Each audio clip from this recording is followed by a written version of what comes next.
그 놀라운 하나님의 능력을 보고 난 다음에 생기는 것이에요.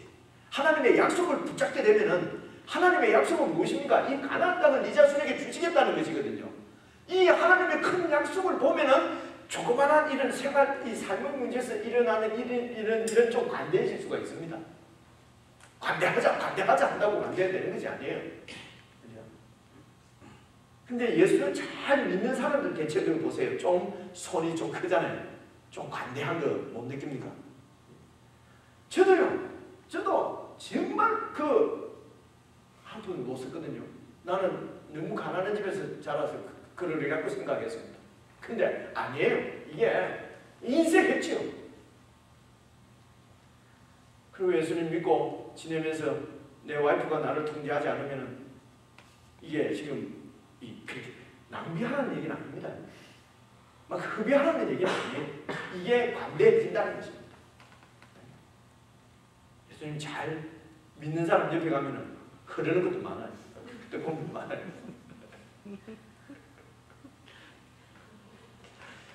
말을 하다 보니 무슨 얘기를 했는지 모르겠어요. 하여튼 지금 아브라함이 관대해진다는 것입니다. 그죠? 관대해져서 일단 아브라함에게는 뭐가 있습니까? 말씀이, 약속의 말씀이 있거든요. 눈에 보이는 현실은 어떨지 몰라도 하나님이 이곳이라고 말씀하시기 때문에 이곳을 지금 붙잡고 있는 것이에요. 그런데 현실은 어떻습니까? 현실은 마음이 여기 있는 거예요. 우리가 믿음으로 산다고 해서 이 세상에 우리 현실적인 문제를 완전히 뛰어넘어지지는 않습니다. 뛰어넘는 것처럼 폼 잡고 있으면 우리 복에 좀 가시가 큰 것 같지 않습니까? 느낌에. 동의도 안 하고 이러니까 내가 자꾸 내 손만 다 드러나는 것 같아요. 우리가 아무리 믿음으로 결정을 다 해도 했다고 해서 우리 마음이 완전히 그냥 천국을 누려지지는 않습니다. 현실적인데 매일 수밖에 없습니다. 이게 이 땅에 사는 우리의 문제. 그래 이제 이런 아브라함도 마찬가지였어요. 아브라함도 하여튼 하나님의 말씀, 약속의 말씀을 붙잡고 결정을 했습니다만은 그래서 관대하게 롯에게 먼저 양보하고 다 양보했습니다만은 그리고 하나님의 말씀을 따라서 이곳에 있기는 있습니다만은 갑자기 하나님의 약속들을 했기 때문에 풍년이 생겨버리고 풀이 막 솟아오르는 기적이 나타나는 게 아니라는 것입니다. 여전히 그냥 땅은 메마른 땅이고 그렇단 말이에요. 이때 마음이 아주 힘듭니다. 우리들은 마찬가지입니다. 그러나 여러분 하나님은 이럴 때 우리를 절대로 그냥 버려두지 않습니다. 이럴 때에 찾아오십니다. 하나님이요 맨날 우리하고 같이 다니십니다. 근데 우리가 하나님 임재를 확 누리는 것은 위기 때나 우리가 믿음으로 결정했는데 마음에 아주 큰 허전함과 이런 상실감들이 있다거나 이런 어려움이 있을 때는 하나님 임재가 더 깊이 우리 가운데 이렇게 옵니다. 그래서 우리가 하나님을 더 믿게 되는 것이지. 더 믿게 됩니다. 하나님은 우리를 더 믿게 만드시려고 그래요. 잘 믿게 만드시려고 그래요. 그래서 여러분 이렇게 롯이 14절 보세요.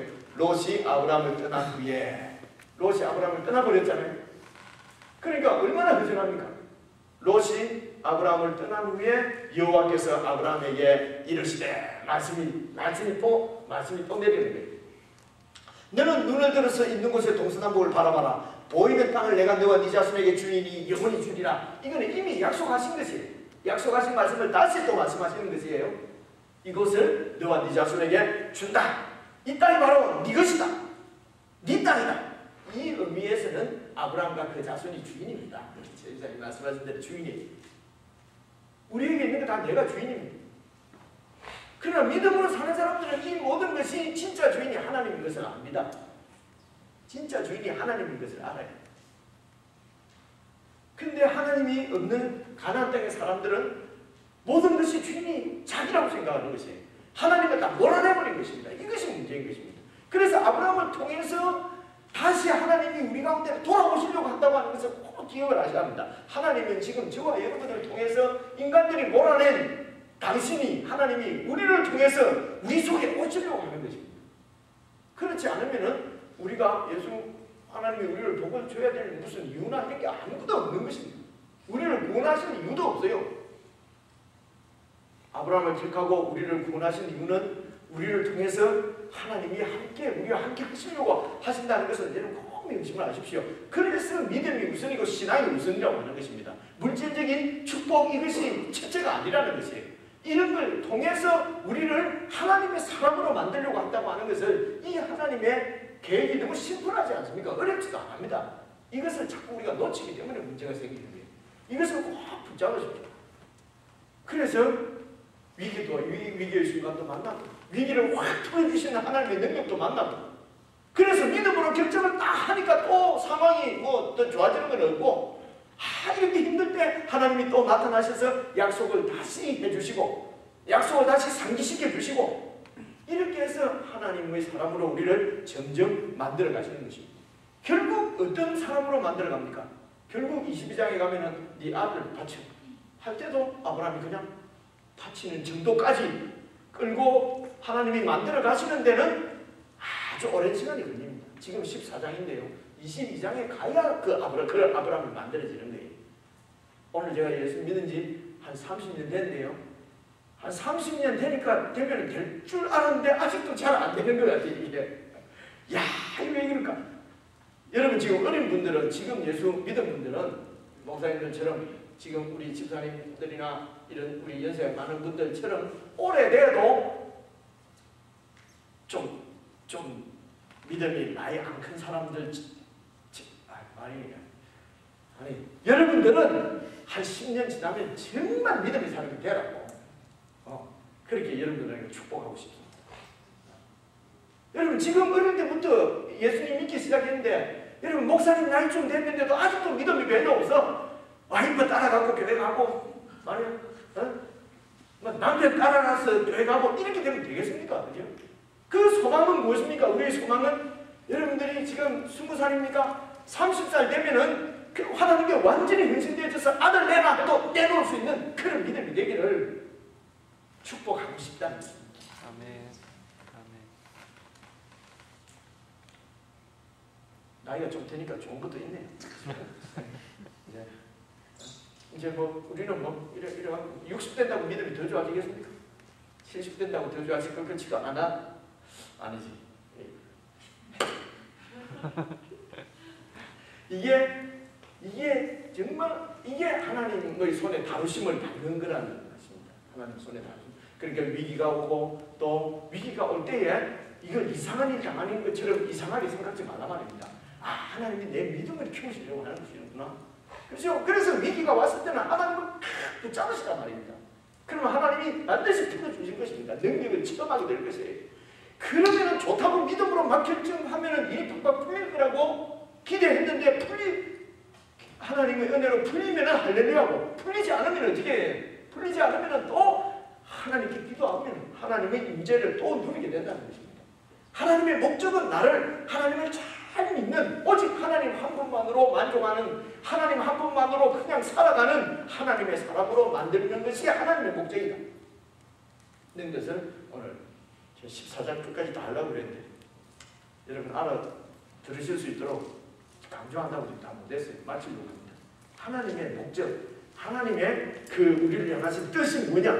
그것은 우리가 하나님의 말씀을 붙잡고 아주 믿음으로 살아가는 그런 아주 수준까지 우리를 끌어올라가는 것이 올라가시는 것이 그분의 목적입니다. 이것 때문에 우리를 살려놓는 거예요. 그래서 여러분 이게 빨리 잘 되는 사람은 하나님 빨리 불러갈 가능성도 많아요. 여기서 오래 사는 것을 자꾸 복이라고 생각하고 이런 게 다 물질적인 세상적인 거거든요. 하나님의 사람으로 완전히 바뀌면은 어쩌면 또 더 오래 살게 하실지도 모릅니다. 그 영향력을 많이 미치고 오라고. 이런 것은 하나님의 순전한 하나님의 주권이에요. 우리가 저기 가고 70 넘어 살면은 호상이고 60에 죽으면은 아이고 억울하게 됐다 예수 믿는다는데 이런 절대로 이랬으면 안 된다는 거죠. 그러면은 35살 된가 죽은 좀 있으면 오실 이조일 선교사님 남편 한 목사님 어째 됩니까? 저주받은 겁니까? 그지? 아니거든요. 네. 그래서 우리를 향하신 하나님의 목적은 내가 예수 잘 믿는 사람 되는 것이 하나님의 최고의 목적입니다. 이 목적을 꼭 붙잡고 내가 그런 사람 되도록 하나님이 나를 이끌어가는 줄 믿고 위기의 순간이나 뭐 어떤 순간에도 하여튼 하나님께 더 가까이 나아가는 이것이 바로 영적인 사람입니다. 더 하나님께 가까이 나아가서 하나님과 더 친해지고 하나님을 잘 믿는 여러분들 되시기를 주의 이름으로 축원합니다. 399장 찬송하시고 계십니다. 399장 주의 약속하신 말씀 위에서 영원토록 주를 찬송합니다.